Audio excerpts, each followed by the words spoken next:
and performed a yajna for him. Maharishi Angela gave the offering made with mantras to Chitraketu's eldest queen, who was virtuous and of noble nature, Kritadviti.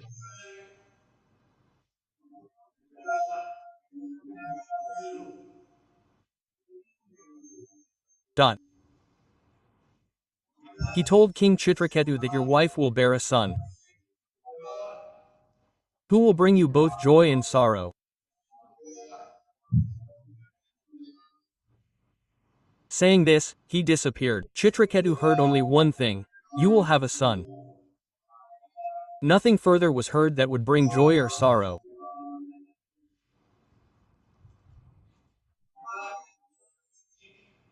Queen Kritadviti received the offerings, which had been anointed with a mantra, and conceived. Now, Chitraketu felt immense joy every day, and he would go directly to Kritadviti's palace to perform his royal duties.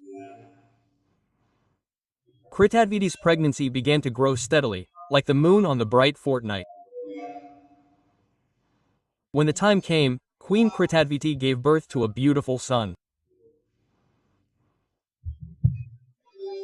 From the day the pregnancy was conceived until the day the fetus became visible, the king visited there daily, and this awakened the rest of the queen's hearts. I don't even see him, he said, let alone come. Now that the son was born, the king reduced his visits to Kritadviti's palace. He was so blessed with the love and affection of his son that he lavished him with immense joy. Harsha was a king, lacking in anything.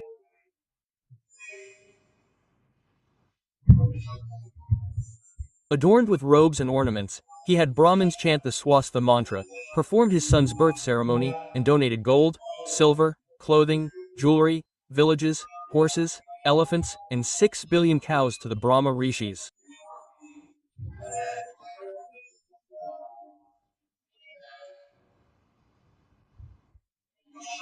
King Chitraketu showered 6 billion rupees of rice for his son, everything he asked for, like clouds shower rain on the Brahma rishis and those who asked for it.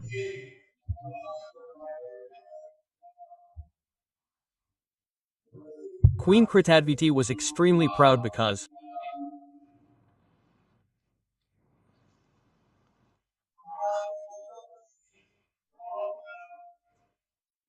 the birth of a son was the greatest honor for her.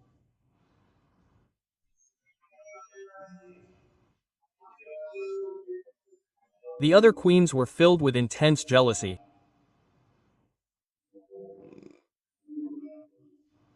They gathered and said, "Sister, your king came to your place."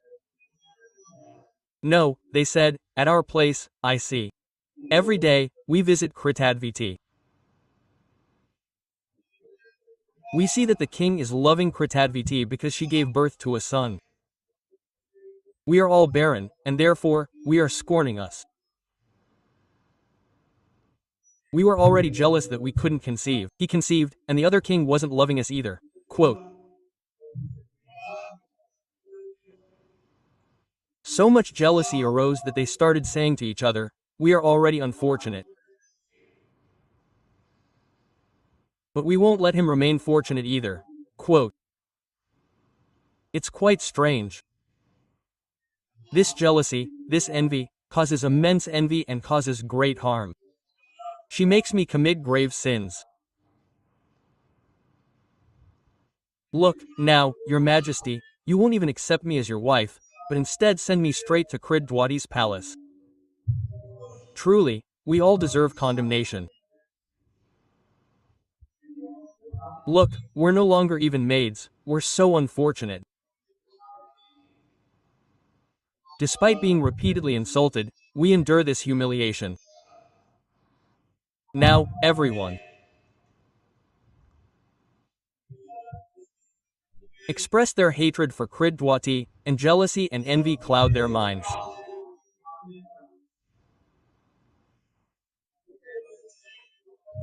Cruelty filled their hearts, and the other queens held a meeting.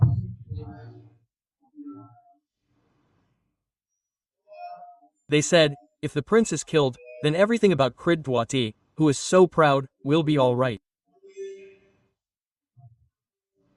See what form jealousy takes. They hatched a plan to kill the little prince. They made a resolution. Now, the wet nurses were often busy serving the prince. One wet nurse was given wealth and fear, threatening to have her executed if she didn't comply. So the queens came. Terrified, the baby's milk was laced with poison called halahal. See, out of jealousy, she didn't consider the king's condition. To satisfy her own jealousy, she committed such a terrible act that she ruined the future of the entire kingdom.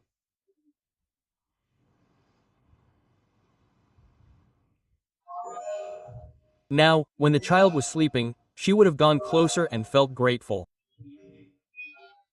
She would have wandered back and forth. Today he's sleeping so happily. But it had been a long time. Then she told the nurse to wake the child and bring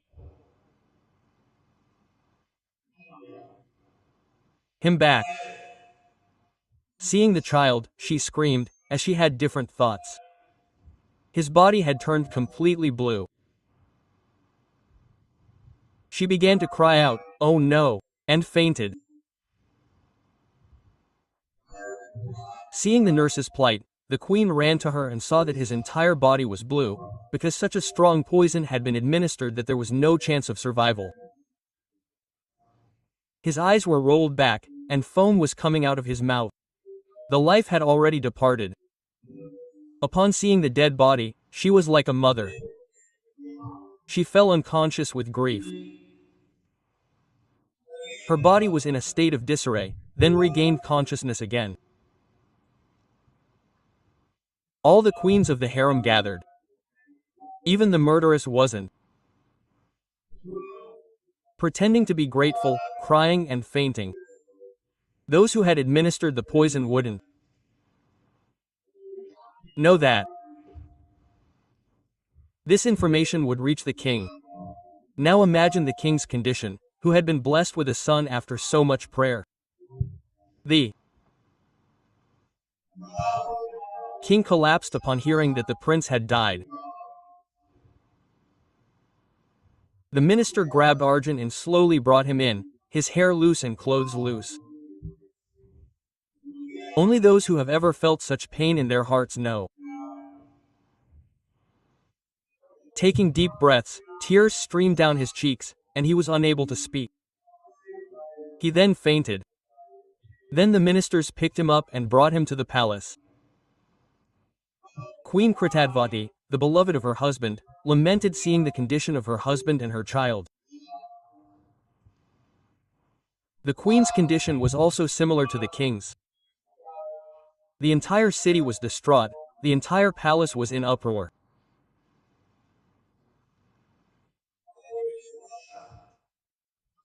Oh, God, how cruel you are, Kritadvati says, you act against your own creation. It's astonishing. We old people are still alive. Our child has arrived. What harm did this child do to you, or what harm did we do? In reality, we have to suffer the consequences of our sins. No one else is responsible for the birth and death of living beings. It is our own actions, it is our own destiny. If our destiny is everything, then of what kind are you the creator? We feel that you never connected with anyone, you never showed affection, you never loved anyone. That is why you are so cruel. What did you gain by killing this child? Then she ran and hugged her son. Son, why did you leave me orphaned and destitute? Open your eyes. You are lamenting like people possessed by attachment. Prince, wake up, look how distraught your father is. Look at the delicious food we have prepared. He is lamenting like this. Dear son, if I do not get to see the smile on your face, I will die.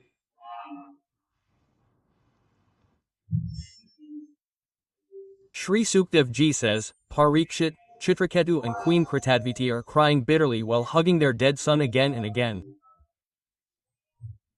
They are lamenting. The entire city was plunged into mourning. The future prince was a king, and yet he was poisoned.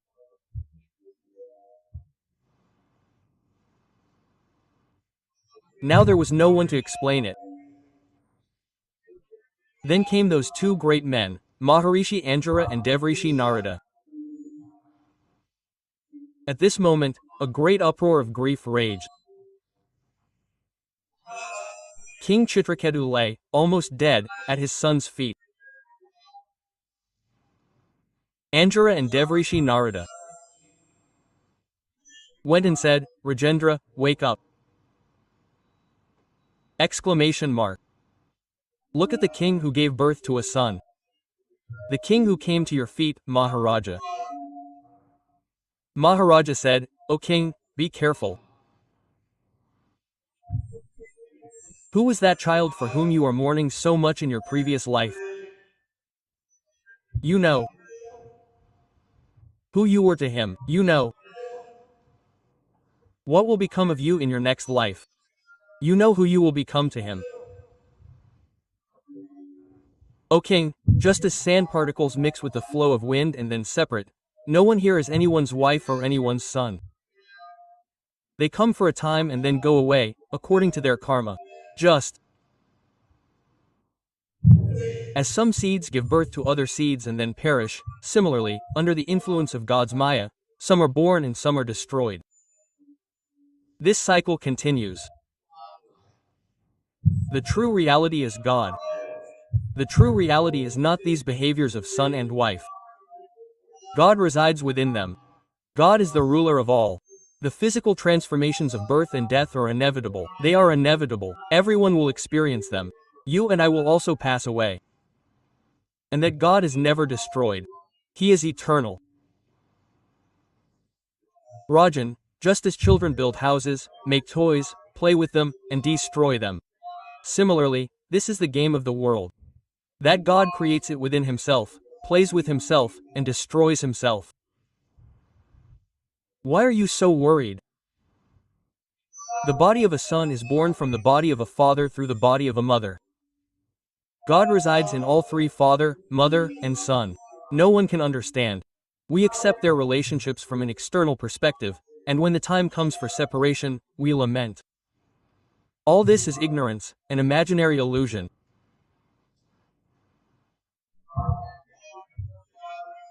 When Maharishi Anjara and Devarshi Narada were trying to reason with Chitraku, he washed his face and, with patience, said, O great sage!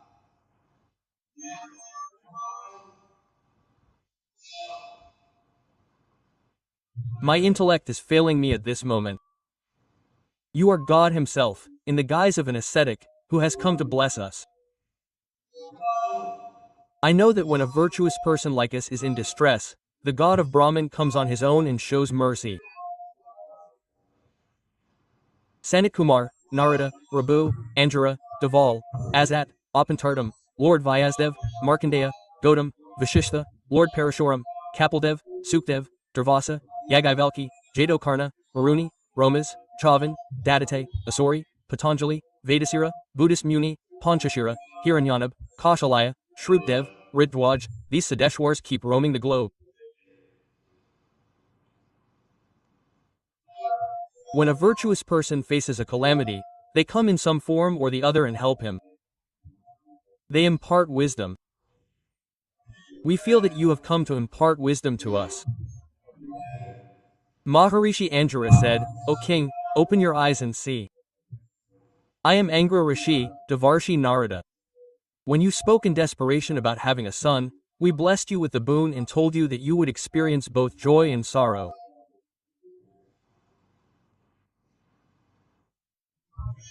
This is Devarshi Narada, the embodiment of God, standing before you.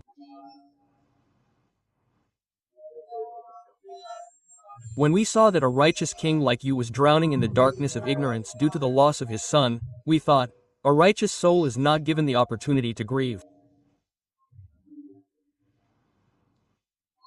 God has sent us both to show mercy and grace to you. The truth is that one who follows Dharma is not worthy of grief. When I first came to you, I came to teach you the knowledge of Brahman. But when I saw that you desired a son, this desire must first be destroyed, only then will you attain knowledge. That is why I gave you a son instead of knowledge. Now experience for yourself. Is this the truth? How much sorrow a person experiences with a son. The same is true for wife, home, wealth, and various divine possessions, which we attach ourselves to, only brings sorrow in the end. O king, this sorrow, attachment, fear, and grief are the cause of worldly suffering. Turning away from God is merely a plaything of the mind. This is the magic of Maya. Therefore, only the one who worships God without getting entangled in the worldly attachments is free from sorrow. You are established in the Supreme Being. Devarshi Narada said, O king, I am giving you a mantra. Chant this mantra. Within 7 days, you will have the vision of Lord Shankar Shash. Lord Shankar and others had taken refuge at the feet of Lord Sankarshan and, abandoning the illusion of duality, attained pure knowledge in the great glory. There is nothing greater than this. This is called the supreme position.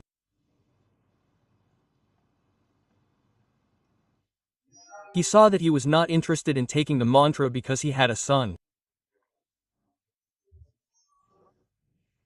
Grief, and at that time, Devarshi Narada attracted the soul that had come in the form of a son.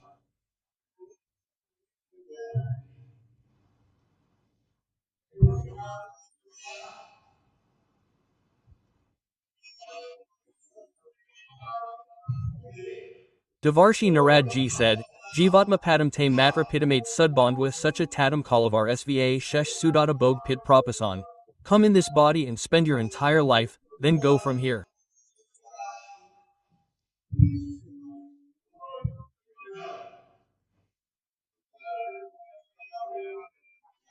He called the soul.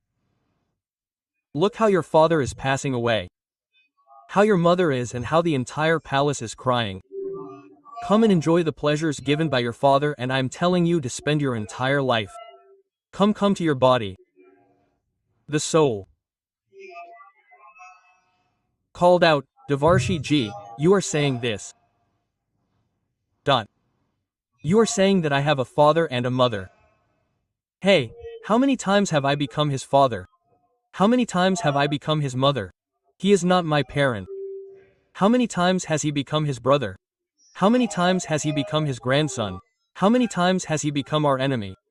How many times has he been indifferent towards us? How many times has he hated us? According to my karma, I became his son today. But for this time, he is nobody to me. Quote, just like the goods keep going from one merchant to another. Similarly, the living being keeps going from one to another according to his deeds. It becomes clear after thinking.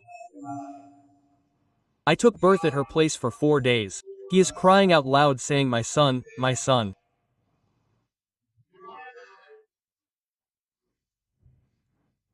He is telling this to everyone. He is always free from ego. When the living being comes in the womb according to his deeds, only till the time he is in the body, he considers himself as his parents. After that there is nothing, no one remembers him. Like some people ask that when we die, will our father talk to us, mother? Only till the body is left, the work is over.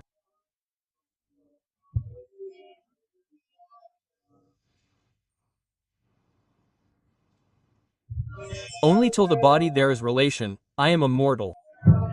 I am subtle. I am free from birth, etc. I came in her womb due to my deeds. She is neither my mother nor I am her son. I am free from birth and death. I am the form of God.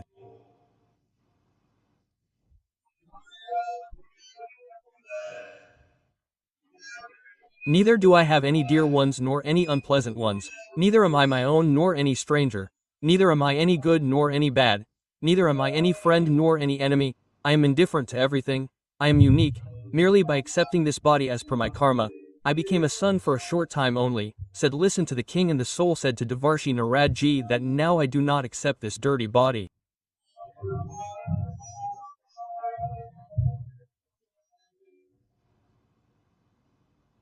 The king said go go go, my attachment has been destroyed.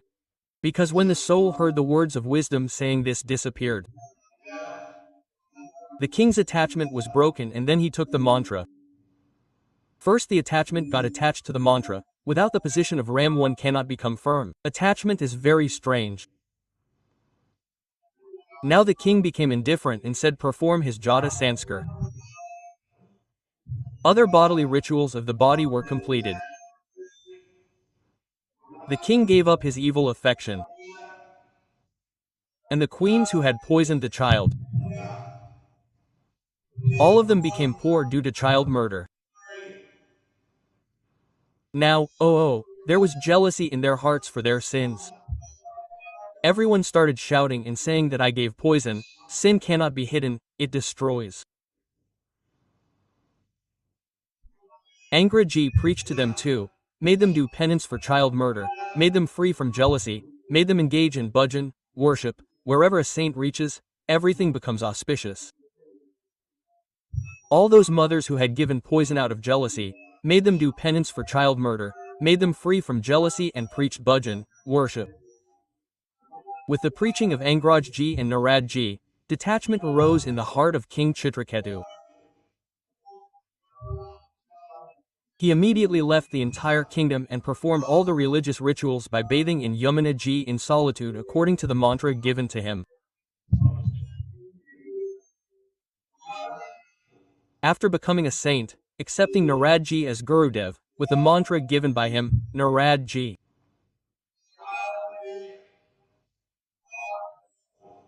said, listen, the mantra is there, I will preach a knowledge by which you will very soon attain a great position.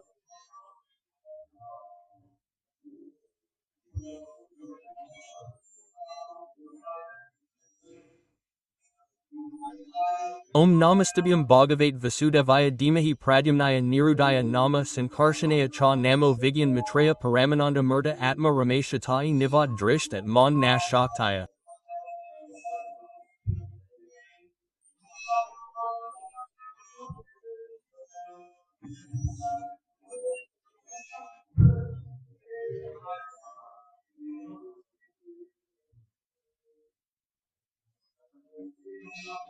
Nam ke Mahate Namaste Vishva Morth Vas Parat Prapt Ko Mana Sahas Anam Rup Matra So Yasin Yas Tap Jat Manami Tasmate.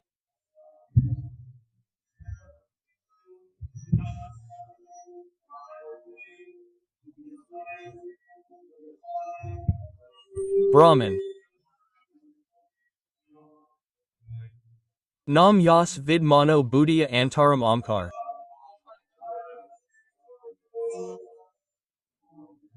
Swarupa.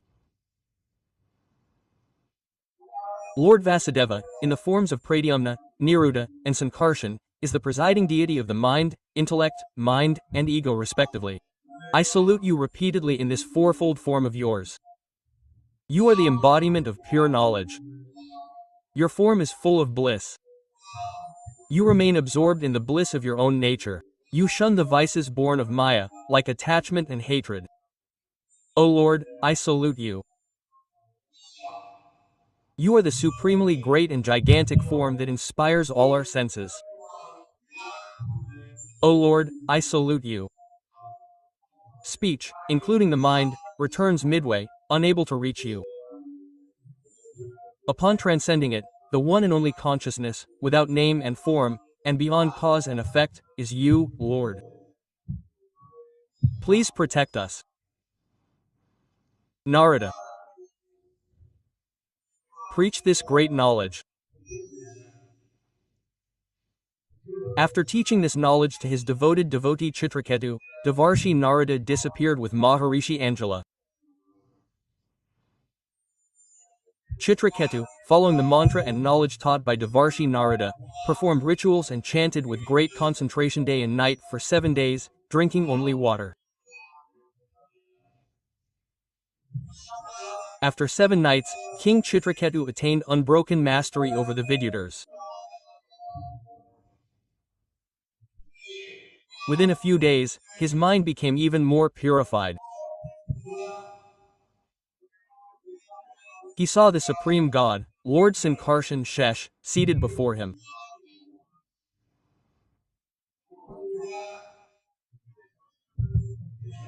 He saw the great Siddheshwars, then, in their midst, a fair-skinned, blue robe adorning Lord Shesh, with his arms folded, a belt around his waist, bracelets on his wrists, ornaments shining, his eyes glowing with gems. Upon seeing Lord Shesh, Chitraketu became completely sinless. His conscience became pure and pure. He felt such joy in his heart that the sight of Lord Shesh stopped all evil. Every pore of his body blossomed with joy. He repeatedly bowed at the feet of the primordial being, Lord Shesh. Tears streamed from his eyes. He repeatedly prostrated himself at the feet of the Lord. Premanand couldn't utter a single word.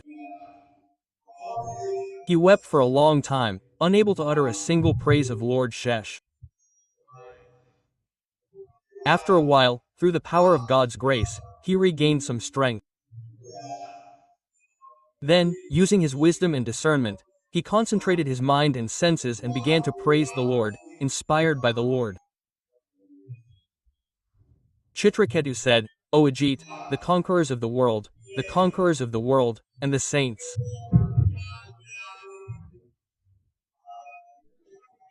Who have conquered their senses, who see God in everyone,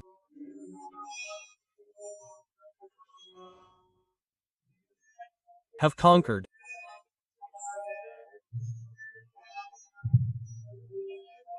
You, O Ajit, you have captivated your devotees with your beauty, compassion, and other qualities. O blessed are you.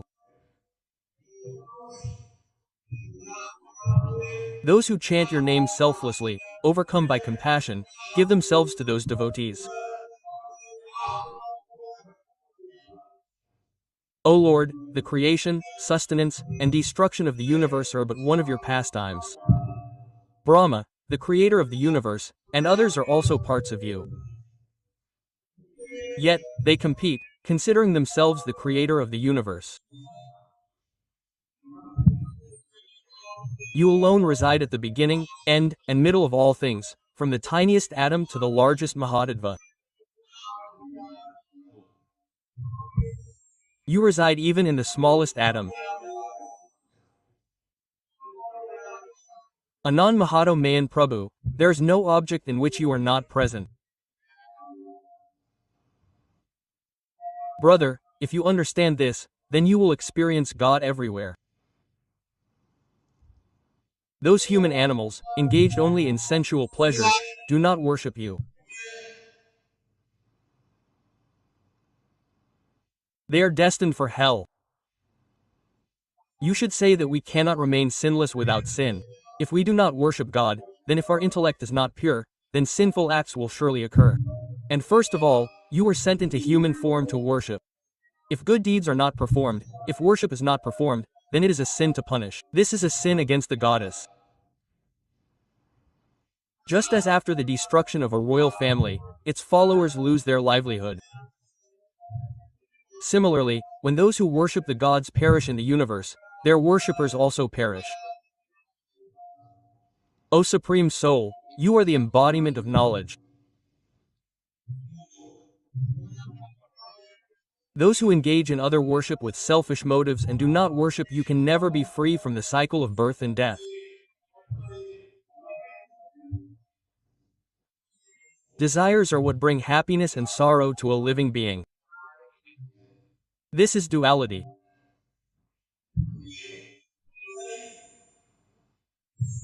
Therefore, O Ajit, one who has taken refuge in the pure Bhagavad Dharma, who constantly worships you, for whom you are the source of all possessions and all that is lacking, who has surrendered their ego and attachment to you, is freed from this cycle of birth and death. There is no other way. One who follows the Bhagavad Dharma, for whom God is everything, who worships you day and night, is freed from this cycle of birth and death. Lord, just by seeing you, all the impurities in my heart have been washed away. Everything your devoted devotee, Devarshi Narada, told me was exactly as I found them. O Infinite, you are the soul of the entire universe. Therefore, you are the strength of all living beings in the world.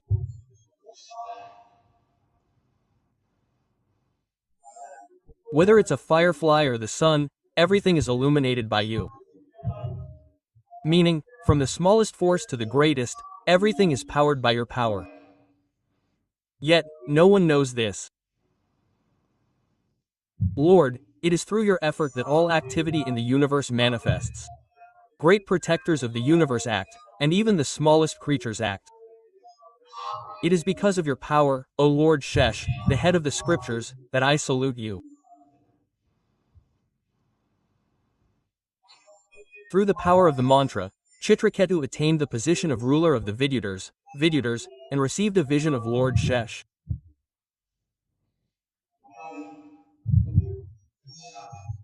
Lord Shesh said, Chitraketu, this vision of you so quickly is due to the grace of Devarshi Narada and Maharishi Angra.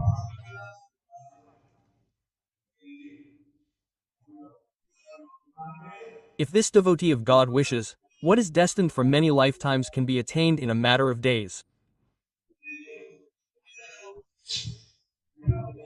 It is through the power of Devarshi Narada that I gave you a vision. You received my vision. Now you are realized. I am the soul of all beings. I uphold. I am the Shabda Brahma, the Veda. I am the experience of the Supreme Brahman. Quote, just as a person asleep in a dream sees the entire world within themselves, and upon awakening from the dream, they awaken within the dream. Similarly, these are the dreamlike states of the awakened. They are illusory. And I, the Supreme Soul, am beyond them. Efforts made for worldly pleasures involve labor and suffering. But those made with the aim of attaining true happiness bestow supreme bliss. Chanting the name while performing worldly endeavors will bring happiness. Forgetting the name and engaging in worldly endeavors will only entangle them and lead them into a web of suffering. Those who consider themselves very intelligent but remain entangled in the entanglements of not worshipping me will reap the opposite results. This must be understood. Worship is absolutely essential. If you fail to worship me, you will suffer and be punished. Therefore, do not get entangled in the pleasures seen in this world or heard of in the next world. Instead, free yourself from them and chant my name. Perform your duties while worshipping me. Only those who understand the essence of the path of yoga are adept at understanding this. The greatest duty of a living being, the greatest self-interest, the greatest altruism is to have my darshan. Go, from today you have become a siddha. God has given the proof. And Lord Sheshji disappeared.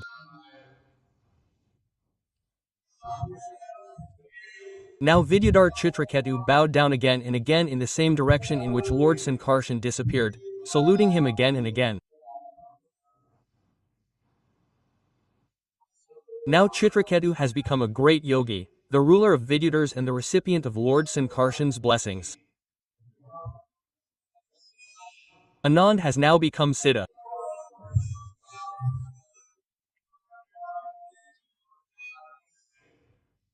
in the valleys of Sumer Mountain, which has been fulfilling all kinds of resolutions for millions of years. This is the only mistake. Even after becoming Siddha, one should engage in worship a lot. That is why those who are cautious, just as one can never trust a captured deer, similarly one can never trust the mind.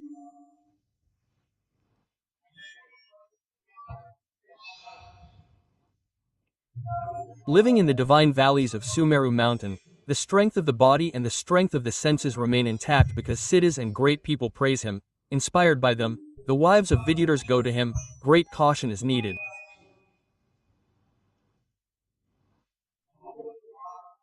He was very careful and devoted to devotional worship his entire life.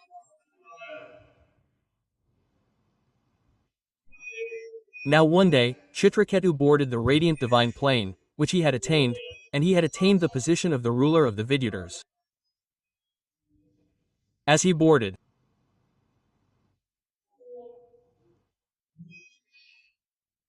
the plane, he saw some sages sitting there, Lord Shiva preaching, so he boarded the plane.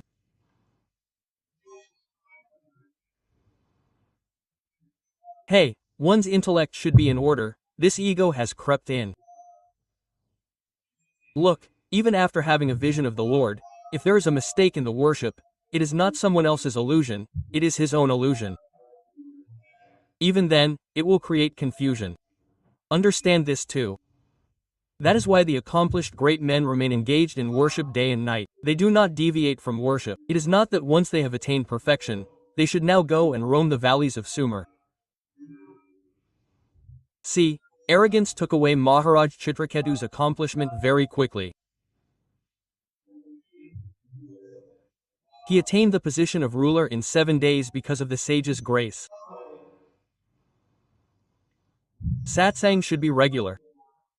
Bhajan should be regular. Maya makes a difference in the intellect of even the accomplished ones. Gyan Nam Chetasi Devi Bhagwati Hasab Balada Kriya Mahamaya Praksti. As he climbed on the plane, he saw that a gathering of many sages was going on. Big siddhas were sitting. Lord Shiva was sitting on the seat beside them and Bhagwati Parvati was sitting on the lap of Baming. Amba Parvati was sitting on the left thigh of Lord Shiva and sitting in the middle of the big sages and sages, he was preaching.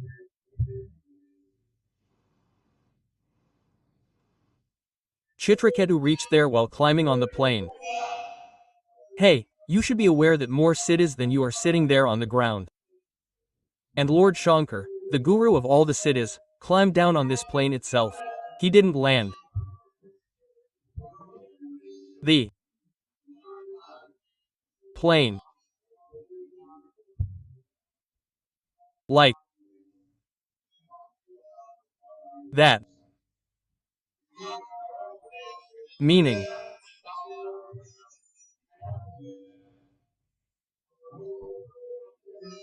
He didn't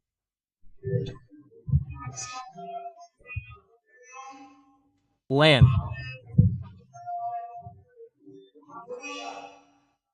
It on the ground.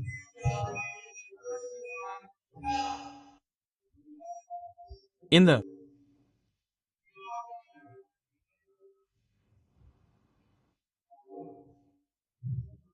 middle.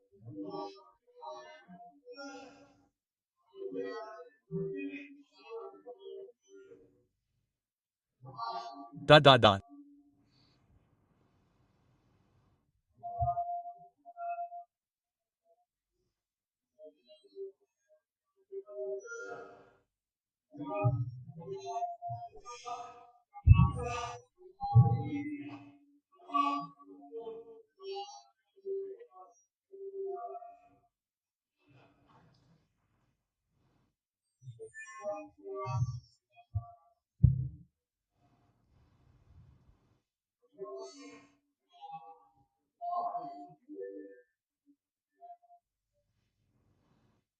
Hey Sankad, now there are no sages and saints there.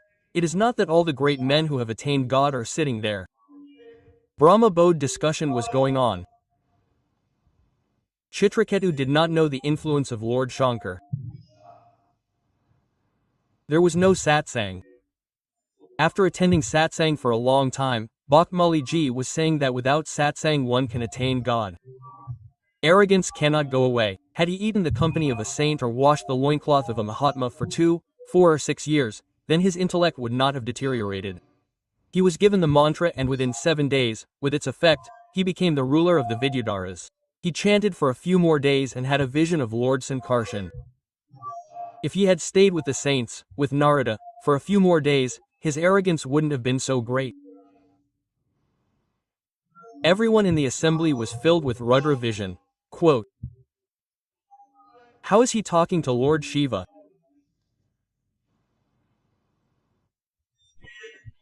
Chitraket didn't know the power of Lord Shiva, so he spoke such incorrect words.